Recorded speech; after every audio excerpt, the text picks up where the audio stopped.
Hello guys, in today's video, I'm gonna show you how you can use line breaks in Google Sheets so you can add multiple lines of text inside a single cell.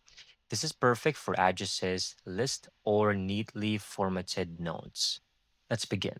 First, open Google Sheets in your browser and select the cell where you want to add multi-line text. All right, for example, this. Now click again, or you can press F2 on your keyboard, all right, to enter edit mode. Now type your first line of text, and if you haven't already, and you can use or press in your keyboard Control plus Enter. All right. So you Control plus Enter, and it will automatically insert a line break within the same cell. All right. Now continue typing and press Control Enter each time you want a new line, and repeat this as needed.